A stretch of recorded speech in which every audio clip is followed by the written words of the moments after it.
BNP কি আসলে পরিবারতন্ত্রের বাইরে গিয়ে অর্থাৎ মির্জা পরিবারের বাইরে গিয়ে আপনাদের নামে যে আলোচনাগুলো তৈরি হয়েছে এটার সম্ভাবনা দেখেন কি? ওদেরকে যদি না আটকাতো তাহলে সেদিন ঠাকুর একটা বিরাট রক্তক্ষয় হতো। মানুষ আসলে কেন নম্র চৌধুরীকে ভোট দিবে? কেউ বলতে পারবে না আটানা পয়সা খাইছে নম্র চৌধুরী।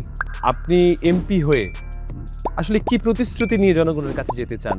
দক্ষিণবঙ্গের লোক আসে এখানে করছে, কিন্তু আমাদের ঠাকুরার মানুষ খালি এখানে লেবারি করে, চাকরি করে। চেয়ারম্যান ছিলেন তখন কি প্রতিনিধি রাজনীতি করেছিলেন? তো আমাকে তৎকালীন সময়ে এসপি এবং ওসি সবাই মিলে আমার কাছে আসে, বললো যে মামলা করতে হবে। এলবি প্রোডাকশনের কারিগরি সহযোগিতায় দি আজাদ পডকাস্ট। আজাদ পডকাস্ট মানেই মুক্ত আলোচনা, আর এই মুক্ত আলোচনায় প্রত্যেকটি এপিসোডে আমরা একজন নতুন অতিথি আপনাদের সামনে উপস্থিত করিয়ে থাকি। আজও তার ব্যতিক্রম ঘটেনি। আজও আমাদের সাথে একজন বিশেষ অতিথি আছেন, সম্মানিত অতিথি। প্রথমেই আসসালামু আলাইকুম, কেমন আছেন? আছি মোটামুটি। আপনাকে কৃতজ্ঞতা জানাতে চাই, আমাদেরকে সময় দিয়েছেন। আমাদের পুরো টিমের পক্ষ থেকে আপনাকে অসংখ্য ধন্যবাদ। আপনাকেও ধন্যবাদ। আর আমাদের এই অনুষ্ঠানের নিয়ম অনুযায়ী আমরা অতিথির মুখেই অতিথির পরিচয় শুনে থাকি। ভাইয়া, আপনার মুখে আমরা আপনার পরিচয়টা একটু জানতে চাই। আমার পরিচয় হচ্ছে, আমার ভালো নাম সুলতানুল ফেরদৌস নম্র চৌধুরী। আমি ছাত্র জীবনে ছাত্র রাজনীতি করেছি, আর বর্তমানে আমি এখন বিএনপিতে আছি, বিএনপি জেলা ভাইস প্রেসিডেন্ট। ইতিপূর্বে আমি একবার ইলেকশন করেছি উপজেলার চেয়ারম্যান। 9 থেকে 15 সাল পর্যন্ত আমি উপজেলার চেয়ারম্যান ছিলাম। এটাই হচ্ছে আমার ব্যক্তিগত পরিচয়। আর পৈতৃক পরিচয় হচ্ছে আমার পিতা রেজওয়ানুল হক ইদু চৌধুরী বলে সবাই ঠাকুরগাঁয় চিনেন। উনি জিয়াউর রহমানের সময় এমপি ছিলেন।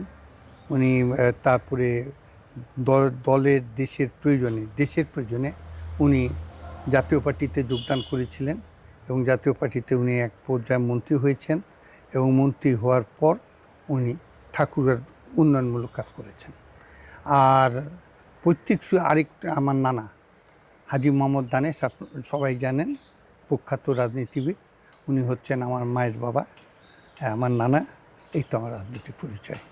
আপনাকে আসলে আরও একবার ধন্যবাদ জানাতে চাই, আমাদেরকে সময় দিয়েছেন। দর্শক, আমরা আমাদের অতিথির মুখেই শুনলাম অতিথির যে বর্ণাঢ্য জীবনের পরিচয়, তার পৈতৃক পরিচয়, নানার পরিচয়, সব কিছু শুনেছি। তিনি আসলে তার নিজের পরিচয়ে পরিচিত।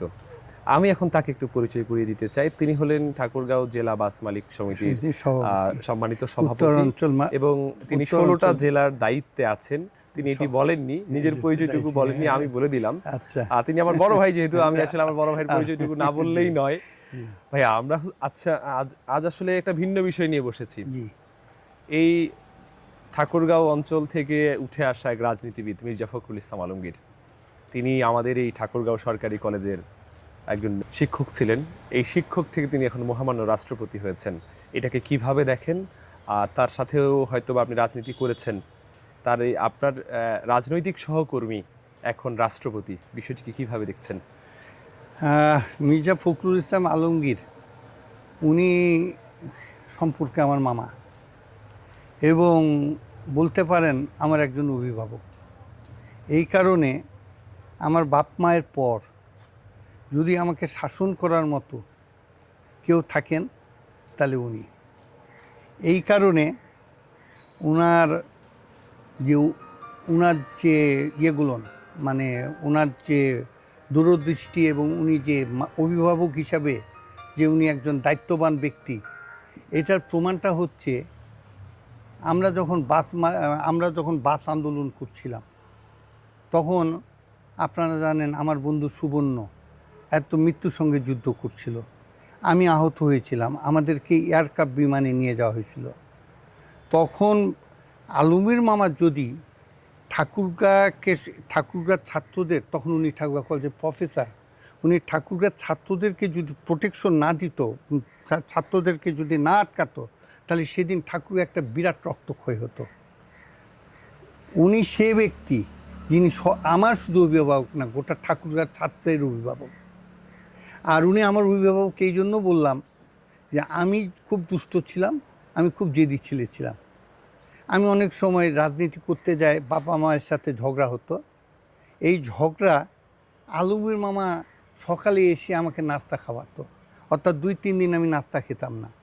আমার মাথায় আলমগীর আমাকে বলতো যে আলমগীর নম্র তো নাস্তা খাচ্ছে না, উনি আমাকে বাসায় এসে নাস্তা খাওয়ায় তারপর কলেজে যেতে। আপনার মামা এখন বঙ্গভবনের বাসিন্দা হচ্ছেন, আপনি কি এটা- ওই মামাকে পাবেন এখন? এইটা তো আসলে উনাকে তো এইভাবে পাওয়া সম্ভব না, কারণ উনি এখন রাষ্ট্রপতি।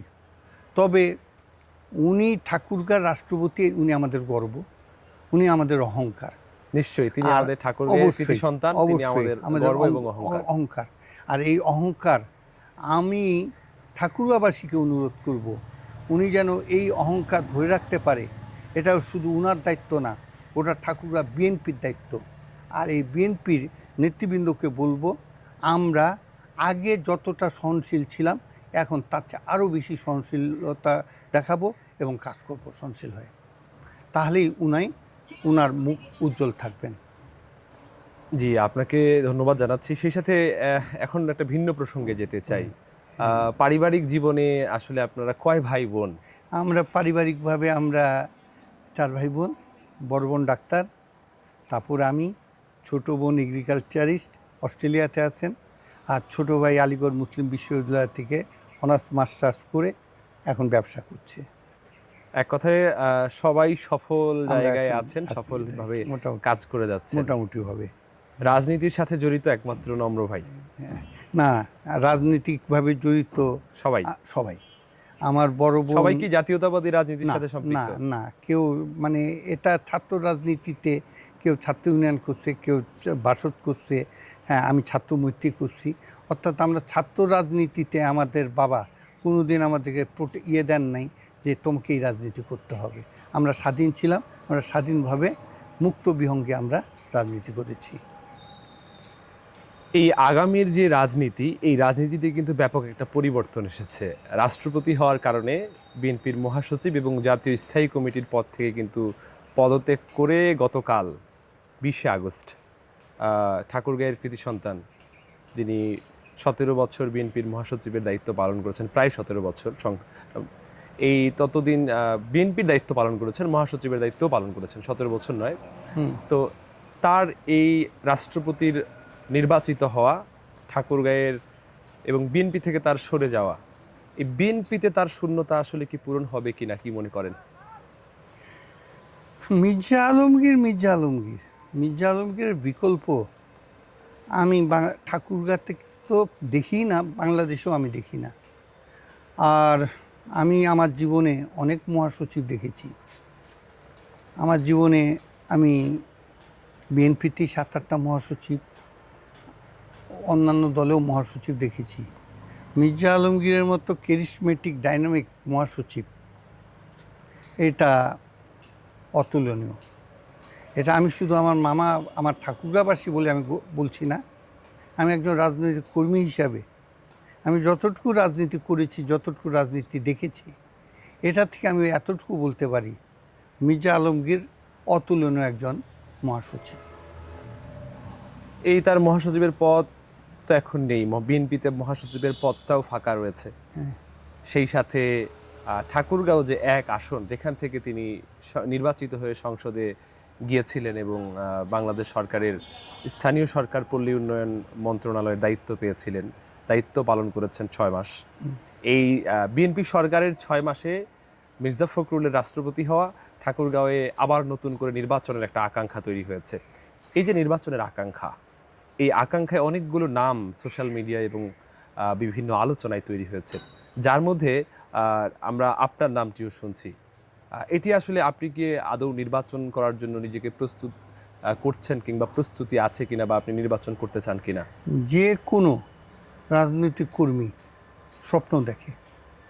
আর যেহেতু আমি একজন রাজনৈতিক পরিবারের সন্তান, আমি যেহেতু যে কোনো আমি ইতিপূর্বে জনপ্রতিনিধি ছিলাম, কাজে আমার স্বপ্ন দেখাটা তো অমূলক না, আমি স্বপ্ন দেখতেই পারি। তবে স্বপ্ন আর বাস্তবায়ন এটা হচ্ছে দুই ভিন্ন। দল যাকে দিবে, দল যাকে চুজ করবে, সেই হবে আমাদের বিএনপির প্রার্থী। দল যাকে চাইবে, Absolutely. বিএনপি থেকে যাকে বিএনপি চাওয়া যাকে হবে, আপনারা তাকেই সমর্থন দিবে। করবেন। এখন এই জায়গায় একটা প্রশ্ন দাঁড়ায় যে বিএনপি কি আসলে পরিবারতন্ত্রের বাইরে গিয়ে, অর্থাৎ মির্জা পরিবারের বাইরে গিয়ে আপনাদের নামে যে আলোচনাগুলো তৈরি হয়েছে, এইটার সম্ভাবনা দেখেন কিনা? এটা তো আমাদের দলটা তো এটা ঠাকুরগা দিবে না, আমাদের দলের নমিনেশন তো দিবে সেন্টার। আমাদের যেহেতু আমি বিশ্বাস করি তারেক রহমান অনেক পরীক্ষার মধ্য দিয়ে, তারেক রহমান আজকে আমাদের দেশের প্রধানমন্ত্রী এবং দলের চেয়ারপারসন, তারেক রহমান অবশ্যই এমন করেই দলের প্রয়োজনে প্রার্থী করবেন যেন দলও বাঁচে, ঠাকুরার উন্নয়ন হয়, এভাবেই উনি করবেন। আর তারেক রহমান সাহেব একটা ডিক্লারেশন দিয়েছিলেন যে যারা দলের মানে বড় বড় পোস্টে থাকবে, বড় বড় পোস্ট, প্রেসিডেন্ট, সেক্রেটারি, তারা প্রশাসনিক ইয়েতে আসতে পারবে না, আর যারা প্রশাসনিক থাকবে তারা দলে আসতে পারবে না। যার জন্য যেহেতু আমাদের নেতৃবৃন্দ যারা আমি যাদের নাম শুনছি, তারা যেহেতু দলের এখন দায়িত্বপূর্ণ পোস্টে আছে, কাজে তারা দল এবং দুটা এক ইয়ে আমার মনে হয় না এটা, মানে যারা দলের গুরুত্বপূর্ণ দায়িত্বে আছে তাদেরকে এই জায়গাগুলোতে আনা হবে না, এরকম একটা কথা আপনি বলছেন। রাইট, এটা আমি না, এটা একসময় তারেক রহমান বলেছিলেন। হ্যাঁ, যারা দলে থাকবেন দলে, যারা প্রশাসনে থাকবে প্রশাসন। তাহলে আপনি এটাই বিশ্বাস করতে চান এবারে ঠাকুরগাঁয়ে যদি আগামীতে নির্বাচন হয় তাহলে প্রধানমন্ত্রী তারেক রহমান তার ওই কথার প্রেক্ষিতেই এখানে প্রতিনিধি দেবেন? অবশ্যই, এটা আমি বিশ্বাস করি। আপনি 2009 থেকে 2014 পর্যন্ত ঠাকুরগাঁও সদর উপজেলার চেয়ারম্যান ছিলেন, এমন কোনো ঘটনা আছে কিনা যে ঘটনাটা আপনার খুব মনে পড়ে চেয়ারম্যান থাকা অবস্থায়? অবশ্যই আমার মনে পড়ে যে আমাকে যে কোনো শিক্ষা অফিসারের সাথে একটা ভুল বুঝাবুঝির কারণে আনন্দ স্কুলে একটা টাকা লেনদেনের ব্যাপারে আমি শিক্ষা অফিসারের উপর হয়ে আমি একটু রাগারাগি করেছিলাম। তারপরে আওয়ামী লীগ এবং শিক্ষা অফিসার মিলে আমাকে মামলা দেয়, মামলার মধ্য দিয়ে আমাকে গ্রেফতার করে চেয়ারম্যান থাকা অবস্থায় এবং আমাকে আমার চেম্বার থেকে তুলে নিয়ে আসে, এবং আনার পর গোটা কোর্ট চত্বর লোকারণ্য হয়ে গেছিল, এবং আমাকে লোকের ভিড়ে লোকের চাপে, হ্যাঁ, সাংবাদিকরা আমাকে যথেষ্ট করেছিল। তখন এই সাংবাদিক এবং জনগণের চাপে আমাকে জামিন দিতে বাধ্য হয়েছে, এবং ওই মামলায় শেষ পর্যন্ত আমি জিতেছি এবং শিক্ষা অফিসারের চাকরি সাসপেন্ড হয়েছে। তাহলে আপনার এই চেয়ারম্যানই জীবনে এটা আপনার খুব আরেকটা জিনিস ছিল। তো আমি পার্টি অফিসে গাড়ি নিয়ে আমাদের ইয়েতে রমেশচন্দ্র সেন তখন এমপি ছিলেন, তো উনি বলল যে গাড়িটা তুমি দিবা, তোমার গাড়ি, উপজেলার চেয়ারম্যানের গাড়ি তুমি দিবা। তো আমি ওনাকে যথারীতি আমার গাড়ি পাঠাই দিছি। পাঠায় দেওয়ার পরে দেখি যে আমার গাড়ি ভাঙা চলে আসলো, একদম গাড়ি ভেঙে টেঙেছে, বিএনপি অফিসের পাশ দিয়ে যাচ্ছিলো বলে ভেঙে ফেলছিল। তো আমাকে তৎকালীন সময়ে এসপি এবং ওসি সবাই মিলে আমার কাছে আসে, বললো যে মামলা করতে হবে। এলাম না, আমি তো মামলা করবো না, আমার গাড়ি তো ঠিক। অর্থাৎ রাত্রে আমার গাড়ি ভেঙে ফেলছিল, আমি রংপুরে গিয়ে তারপর দিন সব গাড়ি ঠিকঠাক করে আমি পরের দিন আমি 11টার দিকে অফিস করছি। তা আমাকে বলতে চাইলাম না, আমার গাড়ি তো কোনো নেই, আমার গাড়ি এভরিথিং ইজ ওকে, আমি কার এগেনস্টে মামলা করব? আমার মাথায় একটা জিনিস আছে, আমি সবসময় একটা জিনিস বিশ্বাস করি, রাজনীতিতে প্রতিহিংসা এটা খুব খারাপ জিনিস। আপনি যদি আজকে কারো ব্যাপারে প্রতিহিংসা নেবেন, তাহলে এই প্রতিহিংসাটা আপনার জন্য কাল হয়ে যাবে ভবিষ্যতে। আপনি চেয়ারম্যান ছিলেন তখন কি প্রতিহিংসার রাজনীতি করেছিলেন? হ্যাঁ, রাজনীতি কি করেছিলেন প্রতিহিংসার? না, ওই জন্যই তো বললাম, আমি করি নাই জন্যই আমি কোনো মামলায় যাই নাই। যদি আগামীতে এমপি নির্বাচন করেন, জি, তখন কি প্রতিহিংসার রাজনীতিটাকে গুরুত্ব দেবেন? আমি এটা বিশ্বাস করি না, প্রতিহিংসার রাজনীতি। আমি বিশ্বাস করি যে একজন জনপ্রতিনিধি হবে, সে হচ্ছে ওই এলাকার অভিভাবক, এবং অভিভাবক হিসাবে তাকে ভুল সংশোধন করে দিয়ে কারেকশন করে নেওয়া উচিত, কিন্তু প্রতিহিংসা তাই করা উচিত না। আচ্ছা, আমরা একটু ভিন্ন প্রসঙ্গে যেতে চাই। আপনি যেহেতু আগ্রহী যদি দল থেকে আপনাকে মনোনয়ন দেয়া হয় হ্যাঁ তবে আপনি ঠাকুরগাঁও ১ আসনে এমপি নির্বাচন করবেন, হ্যাঁ এমনটি আলোচনায় এসেছে এবং আপনিও স্বীকার করছেন এবং আপনারও স্বপ্ন আপনি বলছেন। আর মানুষ আসলে কেন নম্র চৌধুরীকে ভোট দিবে, কি কারণে ভোট দিবে? মানুষ নম্র চৌধুরীকে ভোট দিবে। নম্র চৌধুরী পরীক্ষিত। নম্র চৌধুরী ৯ থেকে ১৪ বছর ১৪ সাল পর্যন্ত এই ৫ বছর যে উপজেলার চেয়ারম্যান করেছে, নম্র চৌধুরী নামে কেউ বলতে পারবে না ৫৮ পয়সা খাইছে নম্র চৌধুরী। নম্র চৌধুরীর নামে কোনো দুর্নীতির আছে এটা কেউ বলতে পারবে না। যেহেতু আমি রাজনৈতিকভাবে আমি প্রশাসনিকভাবে আমি স্বচ্ছ, কাজে আমি বিশ্বাস করি একজন স্বচ্ছ সৎ ব্যক্তিকে ঠাকুরগাঁর জনগণ ভোট দিবে এবং তাকে সমর্থন করবে। আপনি এটা নিয়ে আশাবাদী? আমি এই ব্যাপারে আশাবাদী। এবং আপনি যেহেতু বলেন আপনাকে কি কারণে ভোট দিবে সেটা বলেছেন, এখন আপনি এমপি হয়ে আসলে কি প্রতিশ্রুতি নিয়ে জনগণের কাছে যেতে চান, কি কাজ নিয়ে তাদের কাছে আসলে যেতে চান? ঠাকুরগাঁর এমপি সৌভাগ্যবান ব্যক্তি, কারণ মির্জা ফখরুল ইসলাম আলমগীর যে ৬ মাসে যে ডেভেলপমেন্টগুলো করেছে এবং দেখিয়েছে এবং যে ডেভেলপমেন্টগুলোর পদক্ষেপ স্টার্টিংটা করেছে, এইগুলাকে যদি একজন এমপি দাঁড়ায় থেকে সততার মধ্য দিয়ে সে যদি এগুলো শেষ করতে পারে, আমি মনে করি ঠাকুরগাঁ সোনার ঠাকুরগাঁয় রূপান্তরিত হবে। আপনি আপনার জায়গা থেকে সেটি করতে চান? অবশ্যই আমি মনে করি একজন সৎ ব্যক্তি যদি এখানে আসে এবং এটা দায়িত্ব পালন করে তাহলে অবশ্যই ঠাকুরগাঁ সোনার ঠাকুরগাঁয় রূপান্তরিত হবে। এবং আপনার কাছে এগুলোর বাইরে আপনার জন্মস্থান, আমার জন্মস্থান, আমাদের জন্মস্থান প্রিয় জেলা ঠাকুরগাঁও, এই ঠাকুরগাঁয়ে কোন দিকে পিছিয়ে আছে বলে মনে করেন আপনি এমপি হলে ওইটাকে তুলে নিয়ে আসবেন? আমার ঠাকুরগাঁতে আমি সর্বপ্রথম আমি মনে করি ঠাকুরগাঁ ইন্ডাস্ট্রিয়াল এরিয়া। ঠাকুরগাঁতে কোনো ইন্ডাস্ট্রি নেই। ঠাকুরগাঁয় এখন কিন্তু যোগাযোগ ব্যবস্থা অনেক ভালো, কাজে এখানে যদি ইন্ডাস্ট্রি করা যায় এবং এই ইন্ডাস্ট্রিতে যদি আমাদের মানুষ করে মানে মানে আমাদের মানুষের অর্থনৈতিক উন্নতি হয় এবং শুধু অর্থনৈতিক হবে না, এর সঙ্গে কিন্তু হবে মানে এলাকার উন্নতি হবে এবং জনগণের উন্নতি হবে। হ্যাঁ, যেমন আপনাকে আমি বলি, আপনারা Thakurgaon sugar mill, Thakurgaon sugar mill তো কুষার কেন্দ্রিক। আপনারা জানেন এখানে আমের এখানে বিপুল আবাদ। বাণিজ্যিকভাবে যদি এটাকে চিন্তা করা যায় তাহলে আমি মনে করি এটা একটা আমাদের একটা খুব ভালো একটা আসবে। বা আমাদের এখানে ভুট্টা কাজী ফার্ম, দক্ষিণবঙ্গের লোক আসে এখানে করছে, কিন্তু আমাদের ঠাকুরগাঁর মানুষ খালি এখানে লেবারি করে, চাকরি করে, কেউ এখানে আরেকজন একটা ফার্ম দেওয়ার মতো চিন্তা করে না। কারণ আমি মনে করি এসব চিন্তা মাথায় আনা উচিত, করা উচিত এবং ঠাকুরগাঁ ডেভেলপ করা উচিত। আমাদের তরুণদের একটা প্রশ্ন আছে, যিনি এমপি হবেন, ঠাকুরগাঁয়ে গার্লস স্কুল আছে, বয়েজ স্কুল আছে, সরকারি কলেজ আছে, মহিলা কলেজ আছে, কিন্তু বয়েজ কলেজ নাই। আপনি যদি এমপি হন এগুলো নিয়ে কি ভাববেন? অবশ্যই আমি মনে করি ঠাকুরগাঁয়ে ভাবার চাই, এর শিক্ষাগত এডুকেশনালি ভাবার অনেক কিছুই আছে। তার মধ্যে উল্লেখযোগ্য আমাদের এখানে টেকনিক্যাল কলেজগুলো আছে, কিন্তু এইখানে স্বয়ংসম্পূর্ণ টেকনিক্যাল কলেজ নাই, যেটা দিনাজপুরে আছে।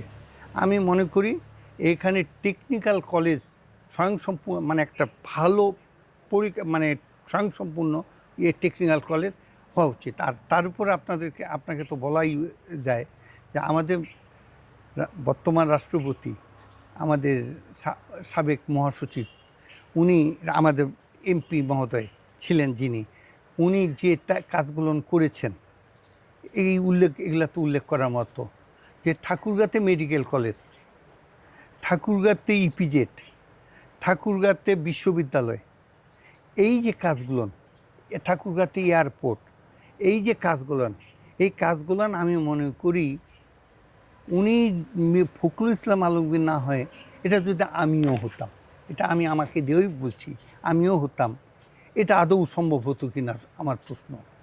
এটা ফখরুল ইসলাম আলমগীরের পক্ষেই সম্ভব হয়েছে, এবং উনি যে কাজগুলো করে গেছেন এই কাজগুলোকে আবারও আমি বলছি, এই কাজগুলোকে আমরা বাস্তবায়ন যদি করতে পারি এবং সততার মধ্যে দিয়ে যদি শেষ করতে পারি, আমি মনে করি ঠাকুরগাঁ সোনার ঠাকুরগাঁয়ে রূপান্তরিত হবে। জি, আমরা অনেক কথা বলেছি, আর এই ঠাকুরগাঁ নিয়ে কথা হলো, ঠাকুরগাঁয়ের রাজনীতি নিয়ে কথা হলো, আগামী দিনের সংসদ নির্বাচন নিয়েও কথা হলো। সর্বোপরি আপনাকে আবারও ধন্যবাদ জানাতে চাই দি আজাদ পডকাস্টের পক্ষ থেকে। আপনি যদি জনগণের উদ্দেশ্যে কিছু বলতে চান তাহলে আমরা একটু আমাদের এই ক্যামেরার দিকে তাকিয়ে আপনাকে বলতে আমি বলবো। জনগণের উদ্দেশ্যে একটা কথাই বলবো, ঠাকুরগাঁ অবহেলিত ঠাকুরগাঁ ছিল, আমাদের ঠাকুরগাঁ মানুষের সৌভাগ্য আমরা একজন সৌভাগ্যবান ব্যক্তি পেয়েছি যার নাম মির্জা ফখরুল ইসলাম আলমগীর, যিনি বিএনপির মহাসচিব ছিলেন এবং বর্তমানে রাষ্ট্রপতি। আমরা তাকে নিয়ে যেমন গর্ব করি, তার যে অসমাপ্ত কাজগুলো এগুলোকে সমাপ্ত করার জন্য ওনার যে শূন্য স্থান, ওনার যে শূন্য জায়গা, এই জায়গায় একজন সৎ ব্যক্তি এবং কর্মঠ ব্যক্তির দরকার, যিনি জনগণের সাথে মিশে এবং যিনি প্রশাসনের সাথে মিশে এই কাজগুলো সমাপ্ত করবেন। আমি আপনাদের কাছে অনুরোধ করব, আপনাদের কাছে আহ্বান করব, এমন একজন ব্যক্তিকে ভোট দিবেন যিনি সৎ এবং নির্ভীক। এটাই হচ্ছে আমার মূল কথা। আপনাকে অসংখ্য ধন্যবাদ আমাদেরকে সময় দেওয়ার জন্য। আপনাদেরকে টিমকে এবং আপনাকেও ধন্যবাদ। জি, দর্শক, আমরা কথা বলছিলাম সুলতানুল ফেরদৌস নম্র চৌধুরীর সাথে, শুনছিলাম তার বিভিন্ন গল্প, আগামী দিনের সংসদ নির্বাচন নিয়ে তার প্রত্যাশা। তিনি বলছিলেন সৎ, দক্ষ, দেশপ্রেমিক একজন নাগরিকের হাতে আগামী দিনে আপনারা ভোট দেবেন, এমন প্রত্যাশা নিয়ে তিনি আপনাদের সামনে কথা বলেছেন। আমরাও তার সাথে কথা বলেছি। আজ এই পর্যন্তই। আগামী দিনে দেখা হবে নতুন কোনো অতিথির সাথে, নতুন কোনো গল্প নিয়ে। ততক্ষণ আমাদের সাথেই থাকুন। দি আজাদ পডকাস্ট, এই আজাদ পডকাস্ট মানে মুক্ত আলোচনা। আমাদের এই পুরো আয়োজনটি জুড়ে কারিগরি সহযোগিতায় ছিল এলবি প্রোডাকশন, সাথে ছিল লিটন বর্মন, ডালিম রয় এবং সাথে আমি ছিলাম আব্দুল্লাহ আজাদ। সবাইকে ধন্যবাদ। দেখা হবে আগামী কোনো এপিসোডে।